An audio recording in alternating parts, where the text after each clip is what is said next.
शन्नो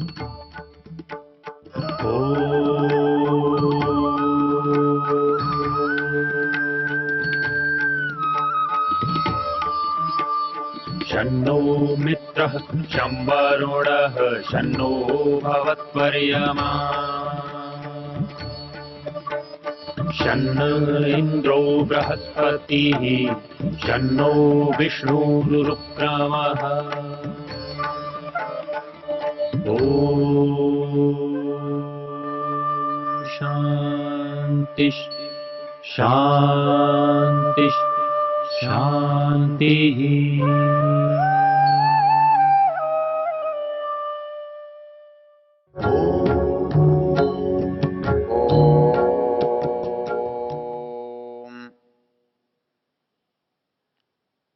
मंत्र की चर्चा हम कर रहे हैं।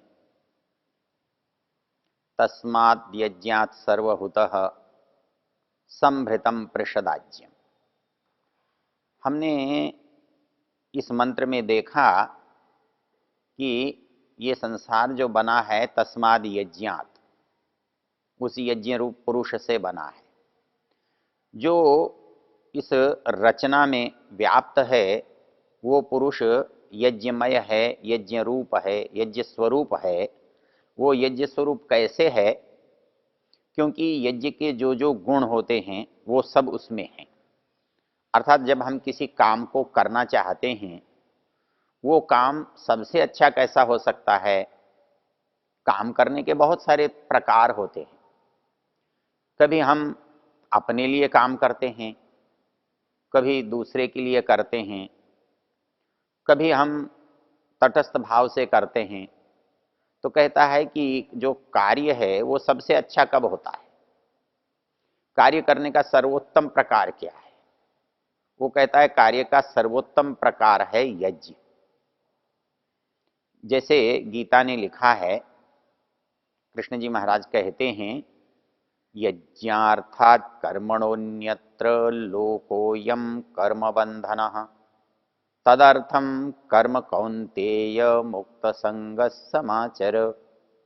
अर्थात जो काम हम करें वो यदि यज्ञीय भावना से किया जाए, यज्ञ बनाकर किया जाए, यज्ञ मानकर किया जाए, तो यह संसार का सर्वोत्तम प्रकार है कार्य करने का। तो वेद ये कह रहा है कि ये संसार जो बना है ये भी यज्ञ से ही बना है, और इसलिए ये यज्ञ रूप ही बना है। संसार का प्रत्येक पदार्थ उपयोग के लिए है, संसार का प्रत्येक पदार्थ परोपकार के लिए है। परमेश्वर ने जो कुछ बनाया है वो उसके अपने लिए नहीं है, उसका अपने काम का भी नहीं है, वो उसकी आवश्यकता भी नहीं है।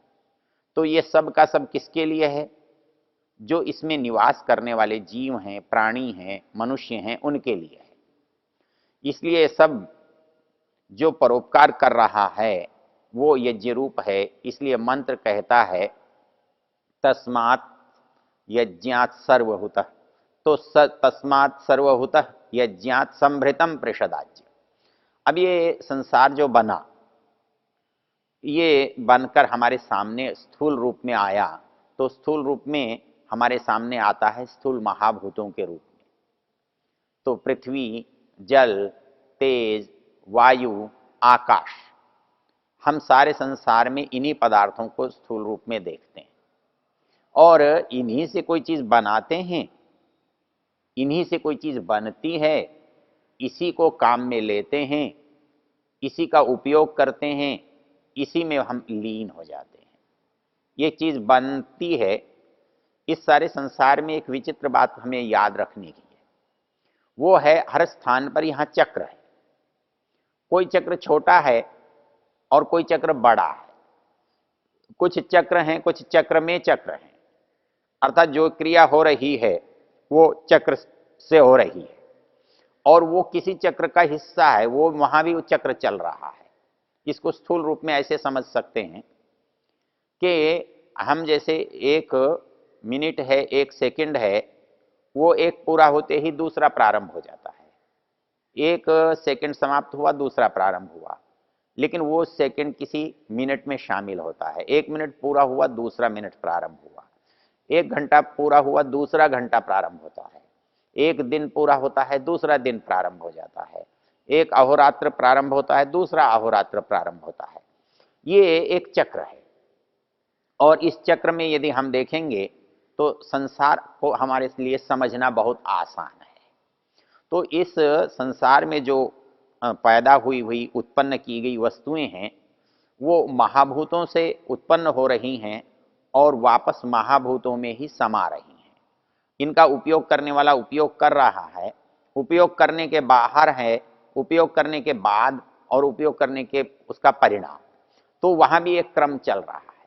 तो वैसे ही जो संसार की वस्तुएं हैं, वो इस संसार में उत्पन्न होती जा रही हैं और वापस संसार में विलीन होती जा रही हैं। तो ये जो क्रिया चल रही है, ये क्रम चल रहा है, इसको कौन चला रहा है? तो इसको क्यों चला रहा है? क्योंकि हमारा जीवन, उसको भी जीवित रहने के लिए जीवन एक क्रम में चल रहा है। वो जन्म और मृत्यु के क्रम में चल रहा है, वो दिन और रात के क्रम में चल रहा है। तो सारा संसार भी उसी क्रम में चल रहा है। तो उससे हम लाभान्वित हो रहे हैं, हम उसका उपयोग कर रहे हैं।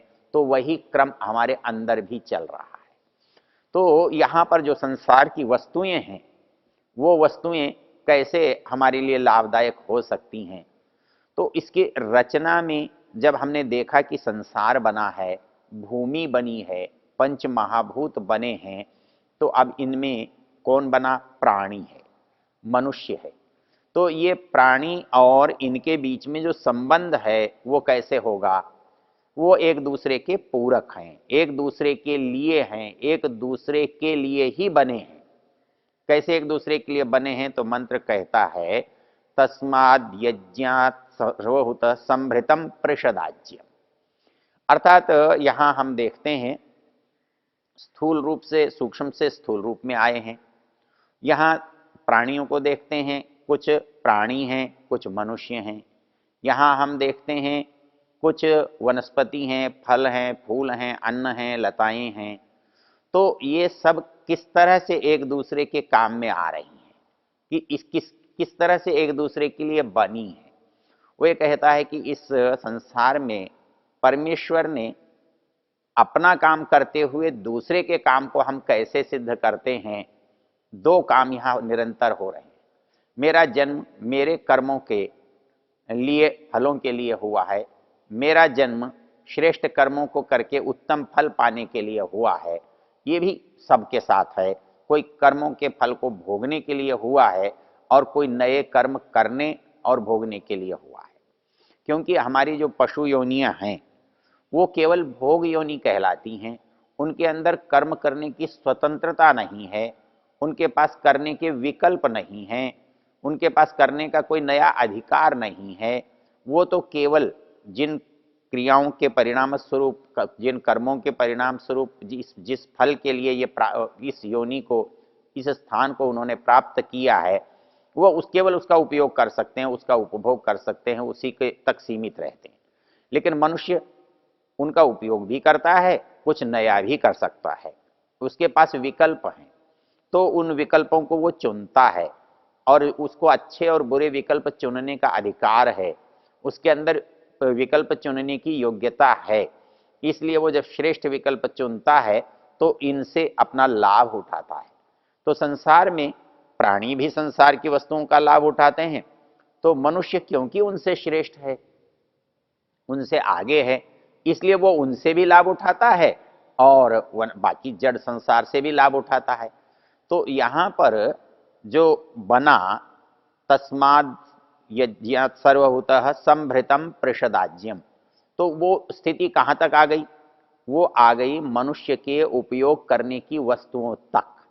अर्थात पशु है, लेकिन पशु से बनने वाले जो पदार्थ हैं, घी है, दूध है, दही है, उनकी सेवा है, कहता है ये सब का सब भी तो उसी के द्वारा बनाया और दिया गया है। हमारे अंदर जो कुछ हो रहा है वो एक नियम से हो रहा है, एक क्रम और व्यवस्था से हो रहा है। तो संभृतम प्रषदाज्यम, यहाँ पर और विशेष ध्यान देने की बात है कि हमें जिन पशुओं का जो उपयोग करना है, वो उपयोग करना है उनके पास से सहज उपलब्ध होने वाली वस्तुओं से। उन वस्तुओं का उपयोग करना है, उससे हमको लाभान्वित होना है। संसार का नियम है कि हमको कम से कम दूसरे की हानि करते हुए, कम से कम इच्छापूर्वक किसी की हानि न करते हुए हमें उससे लाभ लेना है। तो ये बात जड़ पदार्थों के साथ भी घटित होती है और ये बात चेतन पदार्थों के साथ भी घटित होती है। तो यहाँ पर लाभ उठाने योग्य जिन वस्तुओं की चर्चा है, उनमें हानि पहुंचाने वाले प्रकार का उल्लेख नहीं है। यहाँ प्रषदाज्यम, घी दूध का उल्लेख है, दही का उल्लेख है, अर्थात उनसे प्राप्त होने वाली सहज उपलब्ध होने वाली वस्तुओं के उपयोग का उल्लेख है। पशुस्ताश्चक्रे वायव्यानारण्यान ग्राम्याश्चय। और हमारे पास जो ये संसार है, हम जड़ वस्तुओं के रूप में, चाहे वो खनिज हैं, चाहे वो वानस्पतिक हैं, उनका भी उपयोग करते हैं। तो ये सारा का सारा जो जगत है, उसमें भी कई तरह के प्राणी दिखाई देते हैं। कैसे? वो कहता है वायव्यान, आरण्यान, ग्राम्यान। अर्थात हम उनको जब अपने पास इकट्ठा कर लेते हैं, अपने घर पर अपने खूंटे से बांध लेते हैं, चाहे वो घोड़ा है, चाहे वो गाय है, तब वो ग्राम्य बन जाते हैं। वो जानवर ग्राम्य बन जाते हैं, गांव में रहते हैं, गांव में रहने के आदी हो जाते हैं। उनके उपयोग करना और उनकी सेवा करना, उनकी आवश्यकता की पूर्ति करना, ये मनुष्य का काम होता है, क्योंकि मनुष्य ने उनको बांधा है। मनुष्य ने अपनी आवश्यकताओं के लिए उसे अपने निकट लाया है, तो इसलिए वो अपने पास रहने से वो हमारे ग्राम्य हो गए हैं। और दूसरे जो अरण्य में विचरण कर रहे हैं, वो भी जो अरण्यों में निरंतर घूम रहे हैं, जिनका निवास, जिनकी बस्ती जंगल है। और वायव्यान जो दिखाई नहीं दे रहे हैं, इस वातावरण में है, कहता है कि वो भी आपके लिए उपयोगी होते हैं, हो सकते हैं। तो ये जो सृष्टि का जो क्रम है, इसको हम देख रहे हैं कि वह सृष्टि जो है, ये समस्त जड़ पदार्थों के द्वारा बनी गई है। तो उसका विस्तार निरंतर कैसे होता आया है, और यहाँ उसकी कौन सी तीसरी जो स्थिति है, वहाँ तक इस पूरे संसार की रचना का वर्णन इस मंत्र में किया गया है। तो इसके भाव को हम देखते हैं कि यहाँ वो परमेश्वर ही रचना करने वाले के रूप में, रचना में होने वाले के रूप में कहा गया है। जैसे हम पीछे चर्चा कर चुके हैं कि वो करने वाला है और होने वाला है, अर्थात उसी के माध्यम से प्रकट हो रहा है, इसलिए वो होने वाला भी है। और वो स्वयं इसका कर्ता है, इसलिए वो करने वाला भी है। और उसने इन सबको, वो अधिष्ठाता है, वो व्यवस्थापक है, इसलिए ये किसके लिए बनाया, किसके लिए किया, तो उसकी भी चर्चा इसमें की गई है। वैसे तो ये सारा संसार प्रत्येक जीव के लिए है। हर जीव संसार का और दूसरे जीव का लाभ उठाता है, हर जीव का दूसरे जीव से संबंध है, लेकिन मनुष्य का सब जीवों से सबसे अधिक संबंध है। तो इस दृष्टि से मनुष्य इनका उपयोग करता है। तो मंत्र एक ओर जहाँ ये बता रहा है कि ये इसका उत्पन्न होने का क्रम क्या है, वहाँ इस मंत्र में परोक्ष रूप से एक बात ये भी समझाई गई है कि हमें इनका उपयोग कैसे करना चाहिए और इसका लाभ उठाते हुए इसकी कम से कम हानि कैसे करनी चाहिए। मनुष्य के साथ एक इसकी मजबूरी है, इसके साथ एक परेशानी है कि जब वो कुछ लाभ उठाता है, तो लाभ वो किसी वस्तु से या किसी व्यक्ति से या किसी प्राणी से या किसी वनस्पति से लेता है। जब वो उससे लाभ लेता है, तो वहाँ पर कुछ न कुछ कमी होती है, कुछ क्षति होती है, कुछ हानि होती है। जब हम किसी पेड़ से कुछ फल तोड़ते हैं, किसी पेड़ से जब हम लकड़ी तोड़ते हैं, इसी तरह कहीं किसी चीज़ को खोद कर लाते हैं, हम फसल को काट कर लाते हैं या हम किसी जानवर से कुछ लेते हैं, तो उस समय जिस समय हम लेते हैं तो उस समय उसमें कुछ कमी आती है। अर्थात इस संसार में जो जीवन है वो बिना किसी को कष्ट दिए चल नहीं सकता। अर्थात एक दूसरे की आवश्यकता एक दूसरे से पूर्ण होती है। तो इसमें एक न्यायिक संबंध चाहिए, इसमें एक उचित संबंध चाहिए। और वो उचित संबंध ये होता है कि मुझे कष्ट बिना दिए या कम से कम कष्ट दिए, क्योंकि बिना कष्ट दिए तो मनुष्य अपने मनुष्य से भी व्यवहार नहीं कर सकता। एक माता पिता अपने बच्चे को बड़ा करने के लिए, अपने बच्चों को पालने के लिए बहुत कष्ट उठाते हैं, बड़ा परिश्रम करते हैं, तब वो अपने बच्चों को पाल पाते हैं। यदि हम ये समझें कि हम कष्ट न उठाएं, दुख न उठाएं और बच्चे को हम पालन कर लें, ऐसा हो नहीं सकता। और हमारे मन में एक आशा और अपेक्षा रहती है कि जब ये बच्चे बड़े होंगे तब ये हमारा सहयोग करेंगे, और जब हम असमर्थ होंगे तो ये हमारे काम आएंगे। अर्थात हमारे जो असमर्थ होना है वो उनके कष्ट का कारण बनता है, और उनका असमर्थ होना है हमारे कष्ट का कारण बनता है। तो इस तरह से संसार में हम एक बात देखते हैं कि जब कोई भी व्यक्ति किसी वस्तु का, किसी व्यक्ति का, किसी प्राणी का उपयोग करता है तो वह उसको किसी न किसी अंश में कष्ट देता है, उससे वो कुछ न कुछ लेता है। तो इसके लिए हमारे यहाँ एक सिद्धांत बना है कि वो दूसरे को उतना लाभ दे, अर्थात उसका लाभ उठाने के लिए उसको दूसरे को लाभ देना होगा। तो संसार में हम एक दूसरे का लाभ उठाते हुए एक दूसरे को लाभ दें, जब इस सिद्धांत पर काम करते हैं तो फिर हमारा वो सिद्धांत हिंसा के रूप में नहीं आता है, अनावश्यक कष्ट के रूप में नहीं आता है, वो शोषण या प्रताड़ना के रूप में नहीं आता है। मनुष्य भी दूसरे को कष्ट दे सकता है, प्राणियों से भी किसी को कष्ट हो सकता है, तो प्राणियों से मनुष्य को भी कष्ट हो सकता है। ये सब व्यवस्था एक दूसरे से बंधी हुई है, एक दूसरे के साथ चल रही है। मनुष्य का उत्तरदायित्व तो इतना है कि इस व्यवस्था में नियंत्रण रखे, इस व्यवस्था में संतुलन रखे, इस व्यवस्था को इस तरह चलाए कि कहीं भी अत्यंत न्यूनता या अत्यंत अधिकता ना हो। कहीं भी अत्यंत अधिकता होगी तो भी हानि होगी, कहीं न्यूनता होगी तो भी हानि होगी। इसलिए यहाँ मंत्रकार ने इन बातों को समझाते हुए कहा है कि ये संसार हमारे लिए अवश्य है, लेकिन हम भी संसार के लिए हैं। अर्थात इसको हमको बचाना होगा, और इससे हम बचेंगे। इस बचने और बचाने की जो उचित व्यवस्था है, जो उचित प्रकार है, उसी का नाम यज्ञ है। अर्थात जब हम बचाने के लिए, किसी को संभालने के लिए, किसी को उत्कृष्ट करने के लिए जब कोई काम करते हैं तो वो काम हमारा यज्ञ बन जाता है। और परमेश्वर ने इस संसार को यज्ञ की तरह से बनाया है, स्वयं यज्ञ होकर बनाया है। इसलिए संसार की हर वस्तु में हमें यज्ञ दिखाई देता है, यज्ञ की क्रिया दिखाई देती है, यज्ञ का स्वरूप दिखाई देता है। हमें भी उसका लाभ उठाने के लिए, उससे अपने को उपयोग में लाने के लिए वैसी ही भावना से यदि हम इसका उपयोग करेंगे तो हमारा जो उपयोग करना है वो कभी भी इसको अनावश्यक क्षति पहुंचाने वाला या नुकसान करने वाला नहीं होगा। इसलिए इस मंत्र में तस्मात् सर्वभूतः यज्ञात् ये शब्द प्रयोग किया है, और इस तरह से संसार के उत्पत्ति के क्रम को हमारे सामने रखा है। ओ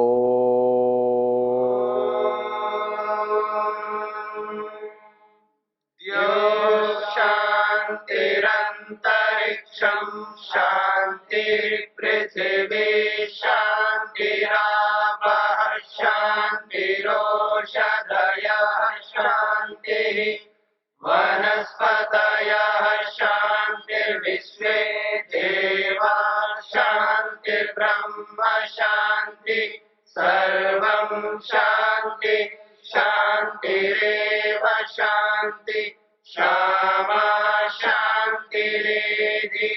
ॐ शान्ति शान्ति शान्ति।